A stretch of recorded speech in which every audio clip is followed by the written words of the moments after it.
subscribe dong ya. Jangan lupa subscribe dan tekan tombol lonceng.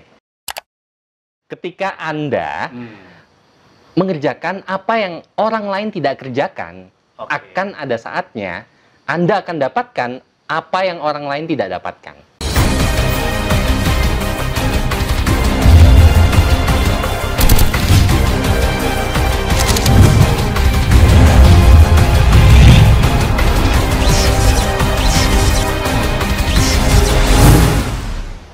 Assalamualaikum warahmatullahi wabarakatuh. Kembali bersama saya Andika, your amazing mentor. Dan sebelah saya ada siapa namanya? Firdaus.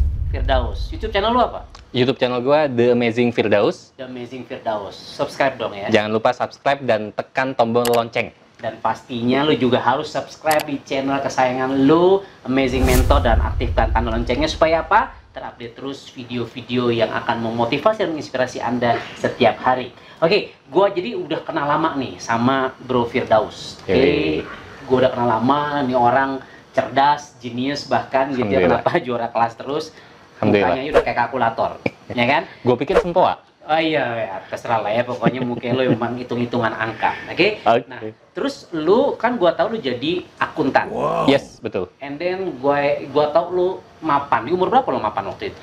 Gua waktu itu sebenarnya dibilang mapan itu ketika gue ngerasa cukup untuk segala kebutuhan, dan gue waktu itu posisi waktu itu ya, gue itu udah punya apartemen, gue udah punya mobil pribadi, gue udah punya rumah. Ya? Istri belum tapi. Nah itu waktu itu Duit banyak. Waktu itu. Exmood nih, Exmood. Es kelapa muda ya. Eksekutif muda, duit banyak, mobil ada, apartemen ada, rumah ada. Bes, itu dia. Waktu itu gue umur masih 25 tahun. Oke. Jadi gue mencapai satu posisi manajer waktu itu. Jadi jabatan gue terakhir itu sebagai accounting manager. Gue mencapai posisi itu hanya dalam waktu 5 tahun. Wow. Dari umur itu cepat. Itu cepat. Rata-rata di dunia KAP. Di dunia KAP lama. Publik itu. Rata-rata 10 sampai 15 tahun itu udah paling cepat. Biasanya di atas 20 tahun. Oh, mungkin bos lo kasihan sama muka lo kali ya. Ya, tau lah. Oke. Bukan kasihannya, tapi tau lah sejarah gue kan kayak gimana. Oke. Muka kalkulator bro. Ya kan? Kalau gue kan beda ya kan. Muka pemain sinetron.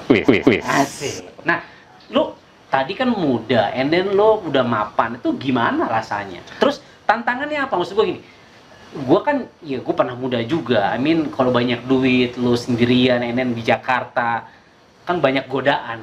Yes. Itu gimana ceritanya? Jadi emang sih, dan gue ngalamin cultural shock gitu. Culture shock. Culture shocknya itu? Ya. Kagetan budaya. Kagetan. Tadinya gue nggak punya duit, nggak punya apa-apa. Tiba-tiba orang kayak baru duit. Lah ya. OKB kan kayak gitu ya. Suka beli-beli barang yang nggak penting lah. Terus ngabis-ngabisin BBR, istilahnya BBR. Apaan tuh? Bagi-bagi receh. Oh, beda angkatan, ya kan? Buang-buang receh. Oh, kalau gue BBD. Apa BBD? Buang duit.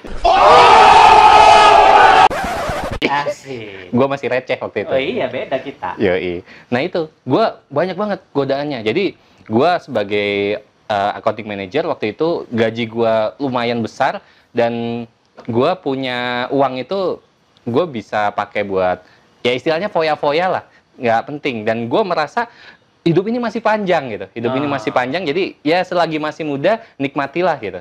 Dan gue punya source-nya, gue punya uangnya. Jadi itu tantangan yang gue hadapin ketika gue ada di posisi mapan di usia yang relatif muda. Jadi sebagai ex-mood, punya duit, lu sempet istilahnya, walaupun apa ya istilahnya, mungkin sempet apa ya, hedon gitu kali ya. Hedon BBR banget. Tadi gitu ya. BBR, buang-buang receh. Oke. Terus gimana lo menanggulangi tantangan tersebut sehingga akhirnya lo nggak bablas gitu? Itu gimana? Yang pertama ya, gue merasa walaupun sambil tetap menikmati masa muda. Oh iya. Itu gimana caranya? Gue ya sebenarnya kan karena gue inget gue asalnya dari mana gitu. Latar belakang gue kan asalnya miskin gitu. Terus tiba-tiba gue punya duit. Dulu. Nah terus gue kan tiba-tiba punya uang. Di awal sih memang ada kekagetan itu, ada culture shock. Tapi kagetnya kayak gimana? Kayak gitu, bener. Nah, kagetan itu tapi di awal aja. Nah, gue inget kan gue masih itu, gue inget gue masih punya orang tua yang harus gue kasih ya gue harus kasih gitu.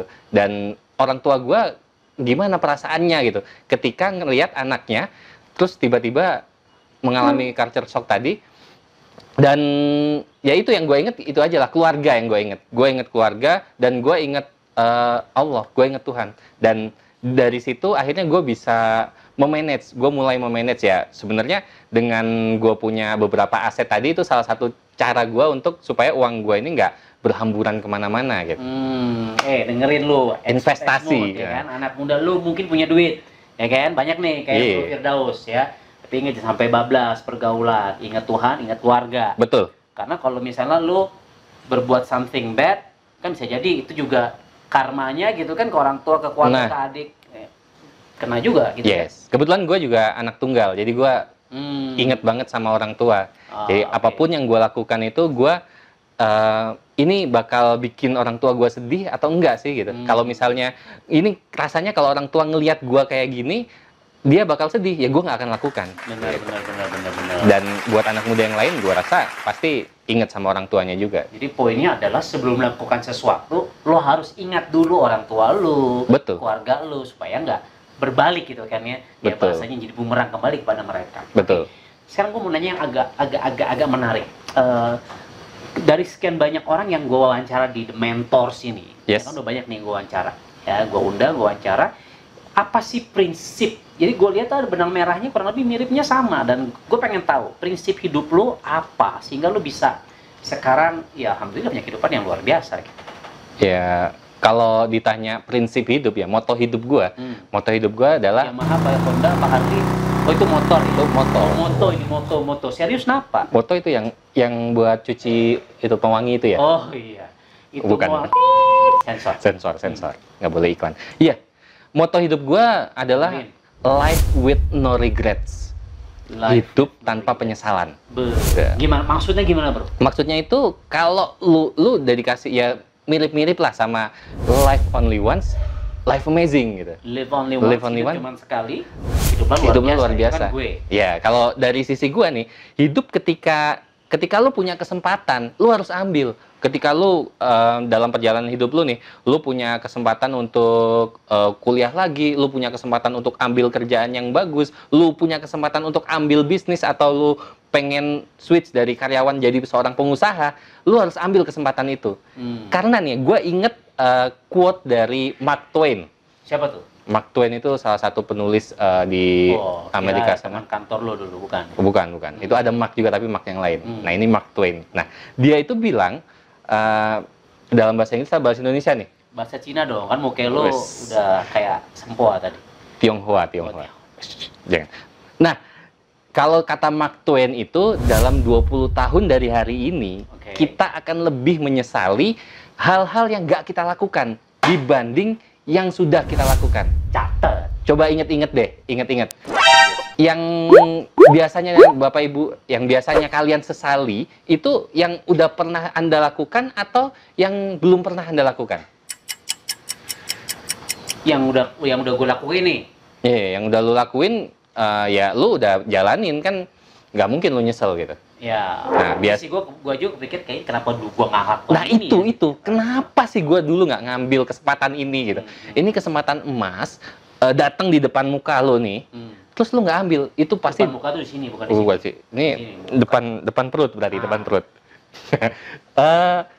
Kesempatan yang udah ada di depan lu ini, itu kenapa nggak lu ambil? 20 tahun lagi itu pasti kita akan menyesali.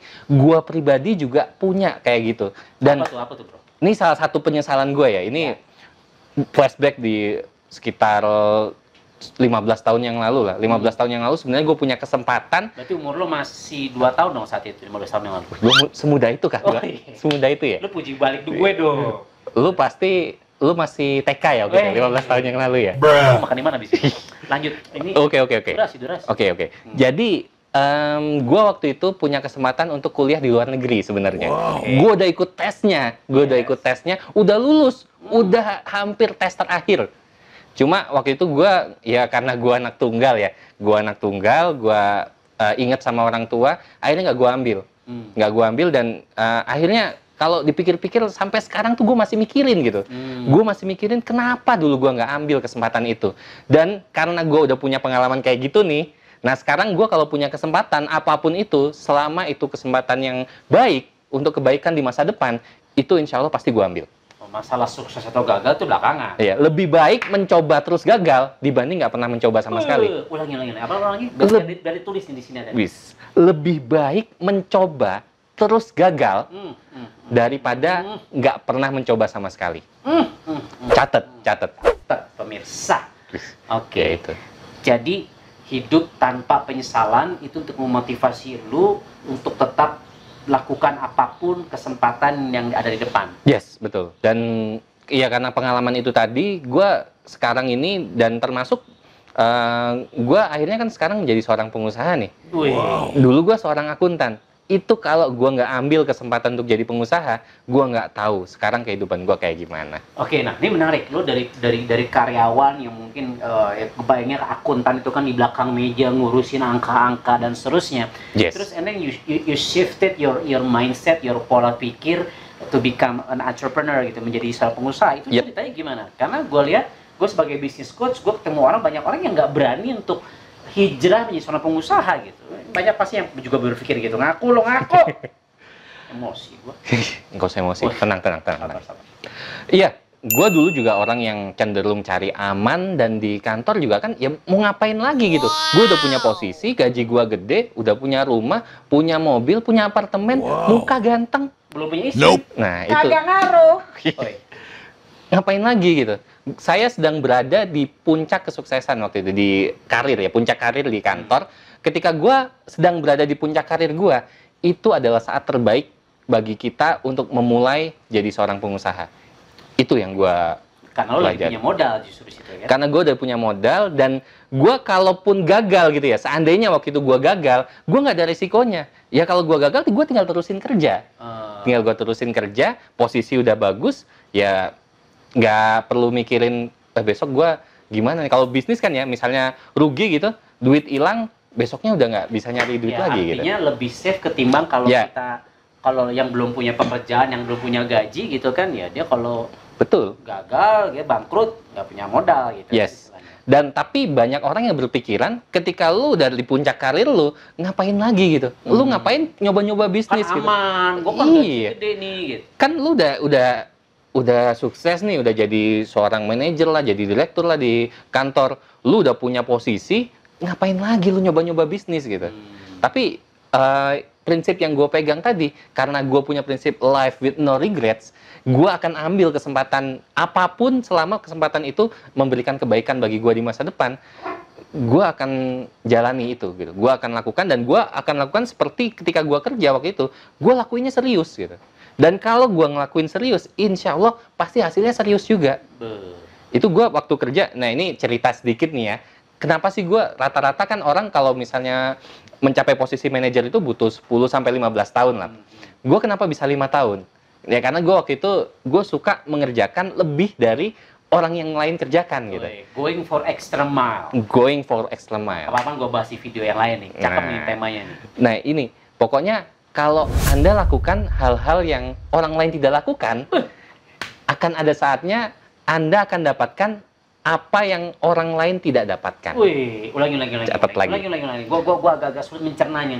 Mereka juga nih kayaknya lagi kurang konsentrasi. Ulangi sekali. Cepet apa slow motion nih? 2 hari lah bisa. Ya cepet lah. Ketika Anda mengerjakan apa yang orang lain tidak kerjakan, akan ada saatnya Anda akan dapatkan apa yang orang lain tidak dapatkan. Itu. Dan itu yang gue lakukan. Misal yang lain nggak bisnis, lo berbisnis. Yes. Sehingga sekarang lo punya kehidupan yang mereka nggak miliki. Betul. Dan ketika gue masih kerja nih, gue pasti kalau ada kesempatan lembur, kesempatan tugas keluar kota, pokoknya kesempatan yang orang lain nggak mau ambil tuh, biasanya gue ambil. Itu salah satu kunci sukses dari Bro Firdaus. Yes. Bro, kan lo masih muda juga sekarang. Umur lo berapa sih sekarang? Sekarang baru 30. Baru 30. Lo udah sukses, mapan dari umur 20-an kemarin dari lo cerita tadi. Terus pesannya buat anak-anak muda nih. Buat anak-anak muda. Yang sudah mulai berkarir mungkin seperti lo tadi sebagai seorang ex-mood lah katakan. Pesan lo apa supaya mereka mau berbisnis? Ini khusus buat yang muda aja nih. Yang muda dulu deh, karena ini kita anak muda bro. Betul. Gimana? Gini nih, anak-anak muda, terutama anak-anak muda zaman now nih, zaman milenial nih, generasi milenial. Anak-anak muda zaman now ini sebenarnya kesempatan untuk berkembang, kesempatan untuk punya usaha sendiri, kesempatan untuk sukses, nggak hanya di dunia kantor, itu lebih besar kesempatannya dibanding zaman bapak-bapak dan nenek kita dulu gitu. Zaman dulu lah. Kita kan masih milenial juga kita hitungannya. Nah, milenial. Nggak tahu, yang nonton nih pasti milenial juga nih. Iya, kelihatan. Dan buat generasi milenial, kesempatan itu terbuka lebar. Dan lu mesti ambil, lu mesti cobain macem-macem. Selama yang kita cobain itu adalah hal-hal yang baik, memberi kebaikan buat kita, memberi kebaikan bagi orang lain, ya kita harus cobalah. Toh masih muda, kita harus coba. Ya toh kita masih muda, gitu. Dan seperti yang gue bilang tadi, lebih baik mencoba dan gagal daripada nggak pernah mencoba sama sekali. Dan walaupun gagal kan life with no regrets kan, nggak usah disesali. Nggak usah disesali, karena kita udah coba, betul. Mantap. Dan buat generasi milenial nih, kesempatan itu banyak kok. Kalau zaman dulu mungkin ketika masih belum ada dunia internet yang secanggih sekarang ini nih, kalau mau jual-jualan gitu, ya lu mesti ke pasar, lu mesti angkut-angkut barang, lu mesti cari orang buat jagain, buat jadi kasirnya lah, buat ngangkut-ngangkut segala perlengkapannya, susun-susun meja gitu. Kalau sekarang coba, nggak perlu, lu tinggal buka handphone lu, tinggal klik-klik, lu bisa jualan di marketplace. Lu mau jualan di sosmed juga sebenarnya bisa. Zaman now lebih terbuka. Dan kesempatan ini kalau nggak diambil, terutama buat anak-anak muda generasi milenial, sayang banget. Ngerti? Sayang banget. Mantap. Terakhir, pertanyaan. Yes. Jawab singkat, padat, satu kata yang jelek. Apa tuh? Enakan mana? Jadi karyawan atau pengusaha? Wih, jadi pengusaha dong. Sip! Guys, ladies and gentlemen, sahabat Amazing Mentor dimanapun Anda berada, nggak usah kita jabarkan lagi kenapa lebih enak menjadi seorang pengusaha seperti Bro Firdaus dibanding karyawan. But it's all your choice, itu semua pilihan, nggak ada yang paling baik, nggak ada yang paling buruk, ya nggak? Yang paling penting adalah lu mau jadi karyawan ke, lu mau jadi pengusaha ke, semua harus mendekatkan kita kepada Sang Maha Kaya. Setuju nggak? Setuju banget. Kita tos dulu dong, oke?